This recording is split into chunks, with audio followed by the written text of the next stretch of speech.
एक गरीब किसान अल्लाह दित्ता जंगल से गुजर रहा था कि उसे एक चमकता सुनहरा अंडा मिला।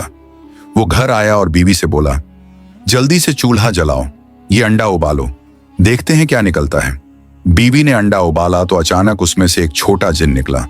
जिन बोला, ऐ मालिक, तुमने मुझे आजाद किया, अब जो मांगोगे मिलेगा, मगर खबरदार लालच मत करना, वरना सब वापस ले लूंगा। अल्लाह दित्ता ने सोचा और बोला, मुझे एक गाय दे दो जो रोज दूध से भरी हो। जिन ने हाथ हिलाया, घर के बाहर एक खूबसूरत गाय खड़ी थी, दूध की नहरें बहने लगीं। गांव वाले हैरान। अगले दिन अल्लाह दित्ता का पड़ोसी लालची रहीम आया, पूछा, ये दौलत कहां से? अल्लाह दित्ता ने अंडे की कहानी सुनाई।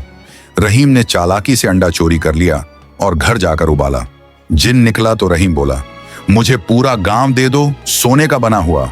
जिन मुस्कुराया और हाथ हिलाया। अचानक रहीम का घर सोने का हो गया, मगर दरवाजे बंद। वो अंदर फंस गया, चीखा, बचाओ, मगर सोने की दीवारें पिघलने लगीं और गर्म हो गईं। रात को अल्लाह दित्ता जंगल में दरवेश से मिला। दरवेश ने सफेद दाढ़ी और सूफी चादर में मुस्कुराकर कहा, अंडा वापस ले आओ, बस एक लफ्ज कहो, किफायत। जब भी लालच आए, किफायत कहना। अल्लाह दित्ता रहीम के घर पहुंचा। रहीम रो रहा था। अल्लाह दित्ता ने अंडा उठाया और बोला, किफायत। जिन निकला, सोना गायब, घर वापस मिट्टी का हो गया। रहीम बच गया।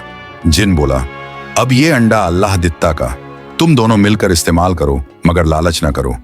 अब अल्लाह दित्ता और रहीम मिलकर खेती करते हैं। अंडे से रोज एक चीज मांगते हैं, कभी अनाज, कभी पानी, कभी सेहत। गांव खुशहाल।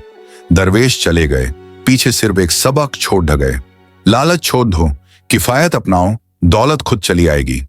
सबक, जो जरूरत से ज्यादा मांगे वो सब खो बैठे।